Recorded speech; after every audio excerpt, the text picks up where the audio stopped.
Welcome back to my channel, Bake Cuisine.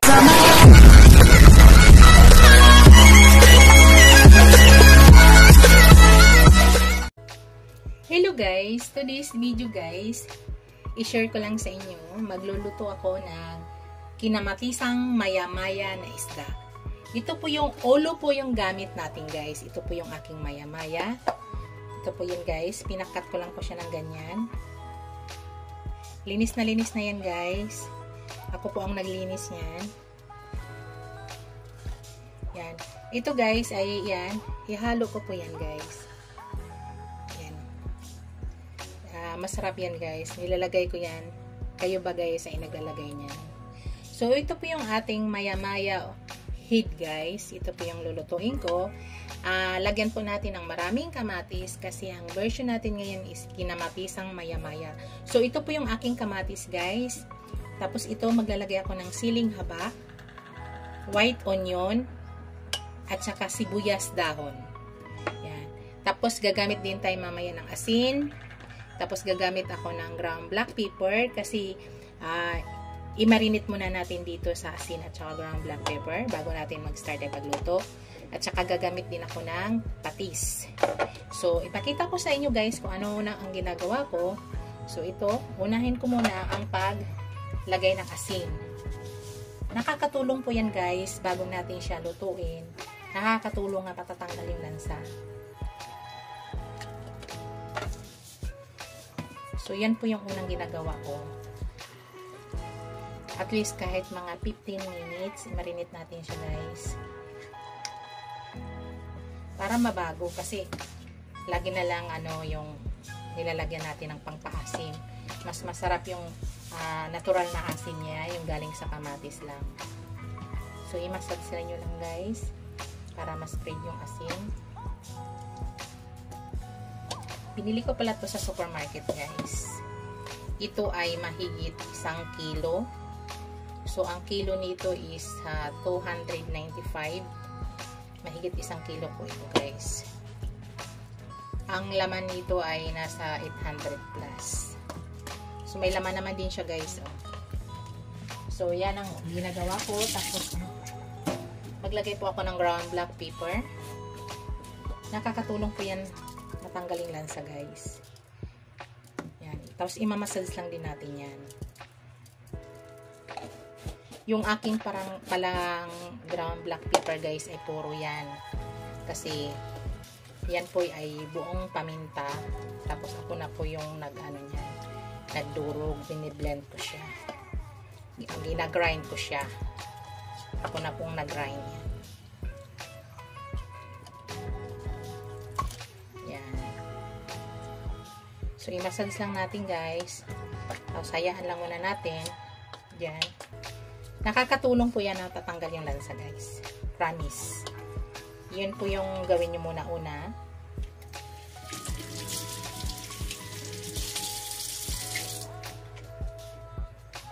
After guys, aside muna natin yan. Tapos magagayat na tayo ng ating sibuyas, kamatis, at saka yung sibuyas dahon.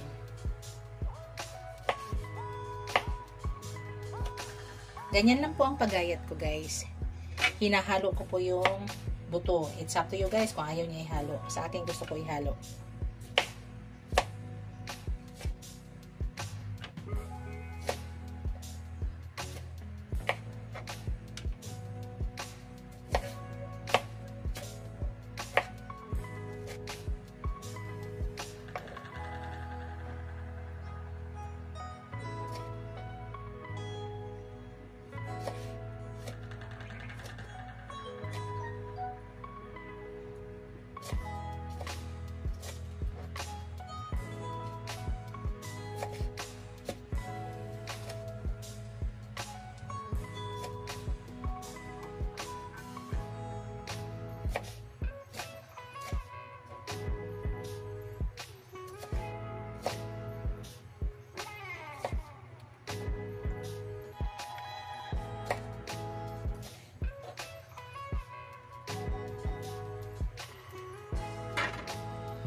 Start na tayo pagluto guys. Pakita ko sa inyo.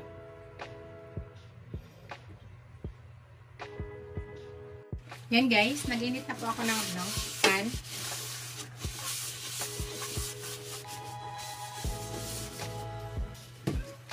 Para maano natin ang ating maluto natin ng maayos ang ating kamatis. Unahin ko muna yung aking sibuyas guys.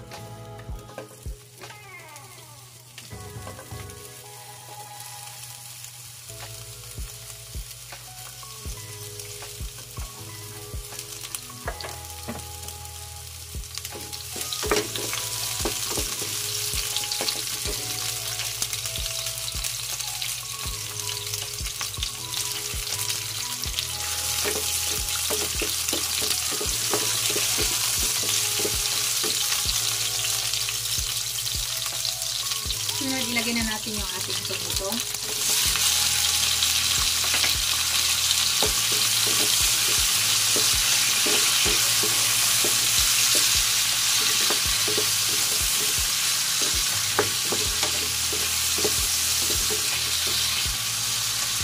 Napakadali lang yan lutuin guys. Ang ginagawa ko guys para maluto agad yung tomato, tinatakpan ko po. Tinatakpan natin guys. So, ipakita ko sa inyo guys, after 2 minutes, para hindi tayo tumagal, 1 to 2 minutes, titingnan natin guys, imimix po natin. After 2 minutes guys, check natin.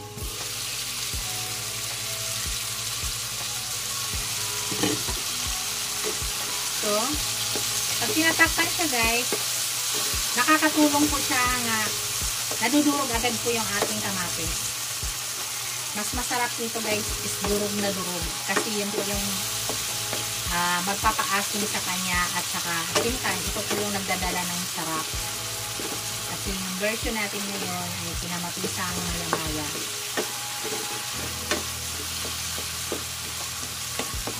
So durog na durog dapat guys.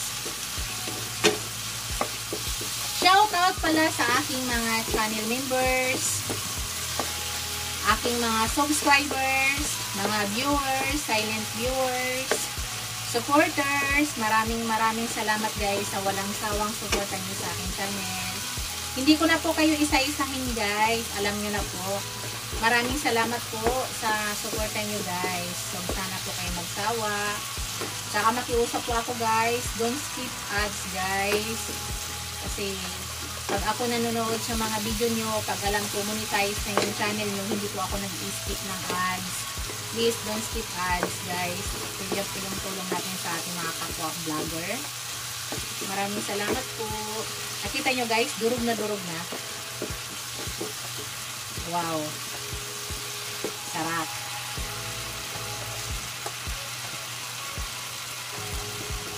Napakasarap guys. Durog na durog na. Napaka-easy lang yan guys. Yan yung masarap yan guys. Durugin talaga yung maigi. Kasi yan po yung nagdadala ng sarap dyan. Mag-init po ako ng tubig sa kabila.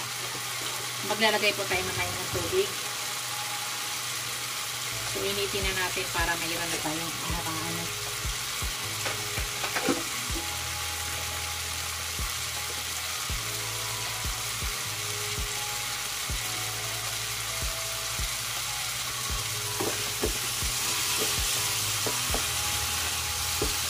Mabilis lang siya durugin guys pag tatakpan. Yan po yung technique guys. Takpan nyo po.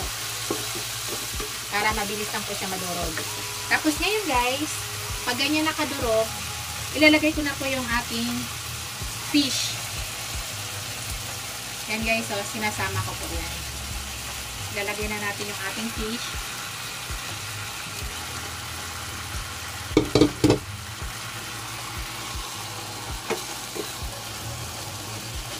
So parang igigisa muna natin dito sa kanyang kamatis guys. Tapos mamaya balik ta rin po natin. Sa ngayon tatakpan ko siya muna guys. Tapos after 2 minutes guys, ikutin po natin yan. Babalik ta rin po natin. Para yung kabilang portion na naman. So cut ko muna para hindi tayo masyadong humaba. After After 2 minutes guys, baliktarin po natin. Para yung kabilang portion na naman.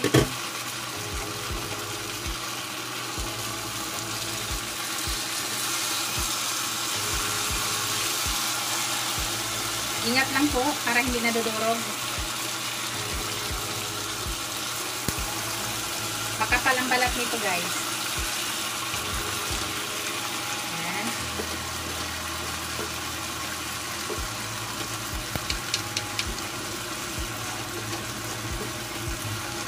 Parang piniprito natin siya guys sa kamatis bago tayo maglagay ng konting tubig. So, hayaan na muna natin guys. Nakaganyan lang muna siya. Tapos, after 2 minutes, iniikot ko siya ulit guys. So, pakita ko sa inyo guys, after 2 minutes, para hindi po humaba yung ating video. Hello guys, after 2 minutes guys, check ulit natin.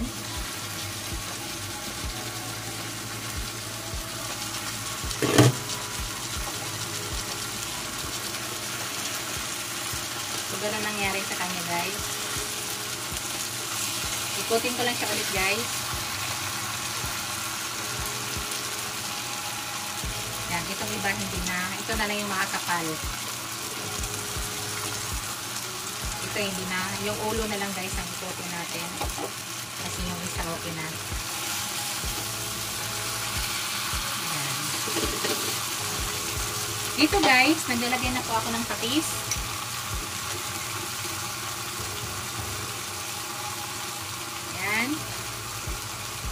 Tapos ilagay na natin ating siling haba. Tapos maglagay na tayo ng tubig guys. Nasa inyo guys kung ano kadami ang ilalagay nyo.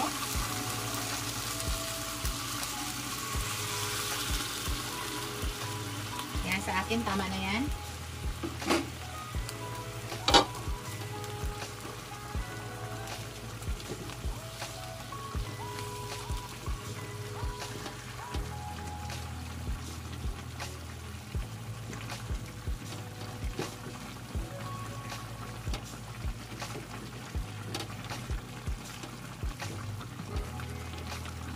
Medyo ipahinaan pa yung apoy guys para maluto siya ng maayos.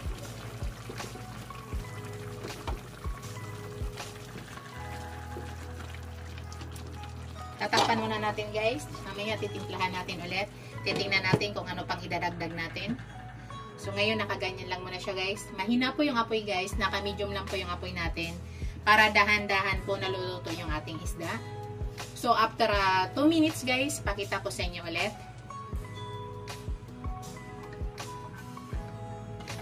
Hello guys, after 2 minutes, check ulit natin guys. Kailangan mahina lang yung apoy para yung lasa niya nag-absorb talaga dito sa ating isda. So, ito ginagawa ko guys, binabaliktad ko yan. Para yung lasa ng kamatis manunuot doon sa isda. Yan, okay na kasi nakaano siya. So ngayon guys, titikman ko siya kung tama na ba yung ano. Wow, sarap guys. Kita, look at guys. Napakasarap. Tikman natin guys kung ano pang idadagdag nating panglasa. Dito pa lang sa kamatis guys, wala. Wow na wow ng lasa guys. Nakita nyo guys. Diyan pa lang sa sabaw.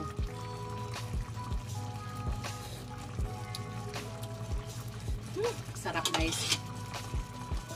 Mag-add tayo ng kunting asin. Kasi sabi ko sa inyo, naglalagay po ako ng patis po. Hindi po lahat patis ang nilalagay ko. So, mag-add tayo ng kunting asin. Kunti lang.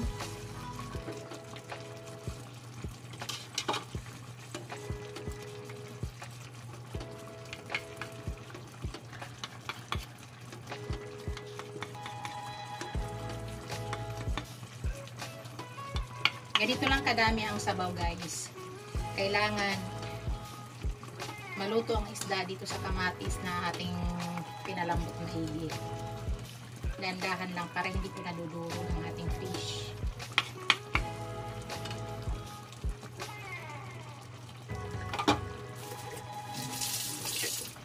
titikman ko siya ulit guys. Tama na.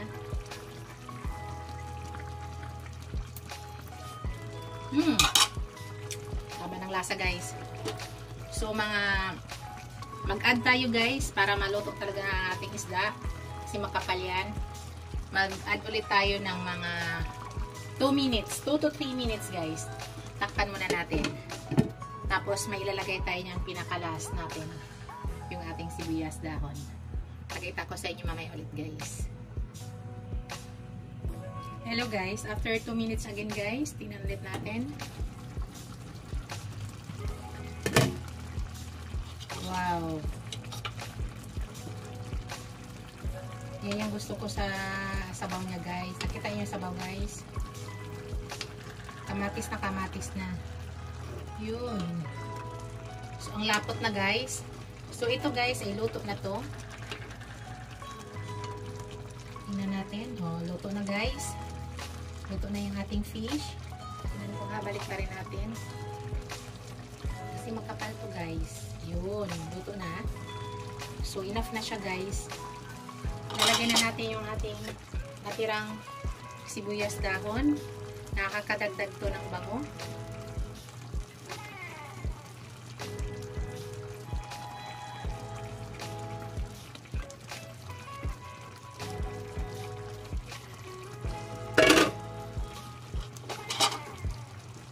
Nakakadagdag ng amoy aroma to guys. Yan na yung ating finished product guys. Ipakita ko sa inyo guys. Ilapit ko yung camera.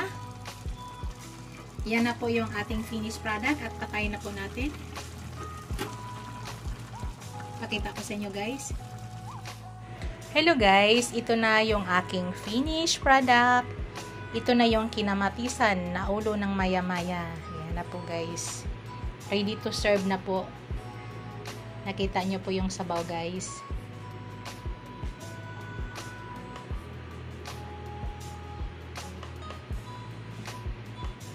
Thank you for watching guys. Don't forget to like, comment, share, and subscribe to my channel. See you in my next video. God bless us all. Bye guys. Ingat po kayo lahat. Bye.